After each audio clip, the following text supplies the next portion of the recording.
Hello मित्रांनो, कसे आहात? छान आहात ना? आज की नाही मी तुम्हाला एका चुचुंदरीची गोष्ट सांगणार आहे. एकदा काय झालं माहितीये का?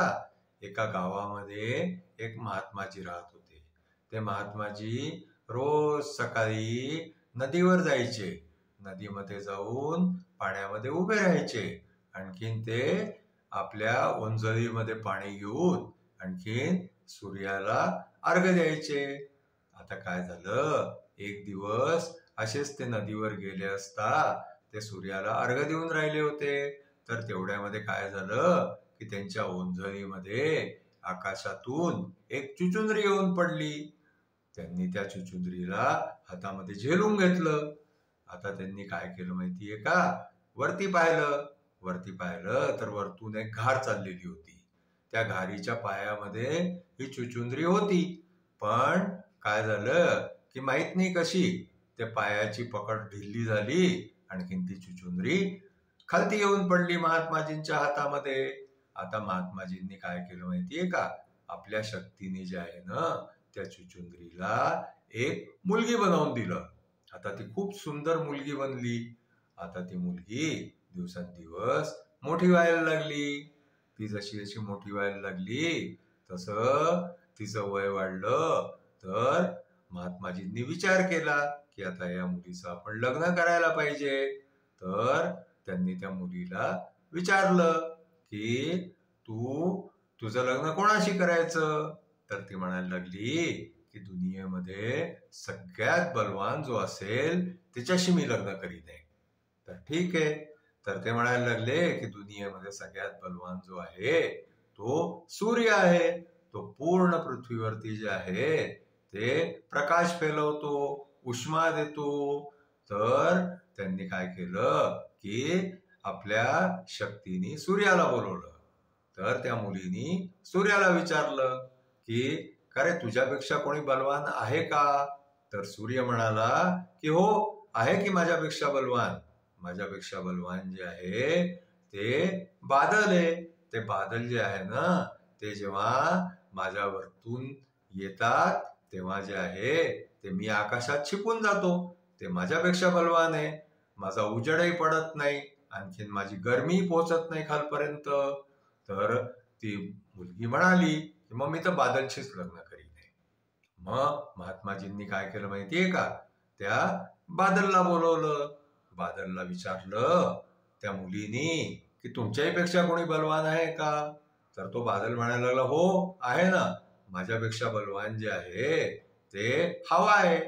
ती हवा जी आहे ना मला कुठल्या कुठे उडवून घेऊन जाती. माझं त्या हवेसमोर काहीच चालत नाही. मग ती मुलगी महात्माजीला म्हणायला लागली की मी तर हवेशी लग्न करीन. तर ठीक आहे साहेब. महात्माजींनी आपल्या शक्तीने हवेला बोलवलं. त्या मुलीनी हवा आल्यावरती तिला विचारलं, वायूला विचारलं की तुझ्यापेक्षा बलवान कोणी आहे का?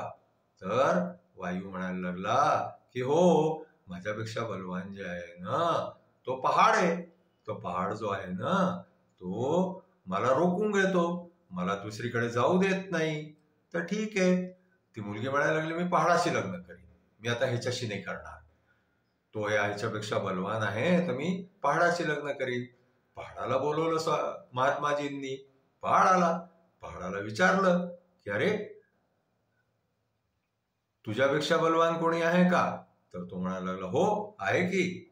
माझ्यापेक्षा बलवान उंदीर आहे. तो उंदीर जो आहे ना तो मला पोकळ करून टाकतो. माझ्या आतमध्ये जे आहे ते बीळ बनवतो. माझ्यापेक्षा बलवान तर उंदीर आहे जो पहाडामध्ये खूप सारी बिळ बनवतो. मग आता काय केलं की महात्माजींनी जे आहे ना ते उंदराला बोलवलं की तू या आमच्या मुलीशी लग्न करशील का? हिला सगळ्यात बलवान शी लग्न करायचंय. आता ती तर उंदरीच होती ना बेसिकली. तर तिने जे आहे ते उंदराला पाहिल्याबरोबर पसंत करून घेतलं. आणि पसंत करून जे आहे ती महात्माजींना म्हणाली की हो मला तर या उंदराशीच लग्न करायचंय. हा सगळ्यात बलवान आहे. हा पहाडाला जे आहे ते आतून पोकळ करून टाकतो. हा सगळ्यात बलवान आहे. मी ह्याच्याशीच लग्न करीत आहे. मग त्या महात्माजींनी काय केलं की परत त्या मुलीला जे आहे ना ते चुचुंद्री बनवून दिलं आणि चुचुंद्रीचं लग्न जे आहे ते उंदराशी लावून दिलं. आणखीन त्या उंदराबरोबर जे आहे ना त्या चुचुंद्रीला त्यांनी तिच्या उंदराच्या घरी पाठवून दिलं. तर जो ज्या जातीचा असतो ना, जो मनुष्य किंवा प्राणी जो ज्या जातीचा असतो ना तो त्याच्याशीच लग्न करणं पसंत करतो. आता चुचुंद्रीनी पहा, शेवटी इतकं सगळं होऊन जे आहे ते तिने शेवटी उंदराशीच लग्न करणं पसंत केलं. आता आज आमची गोष्ट इथेच संपली.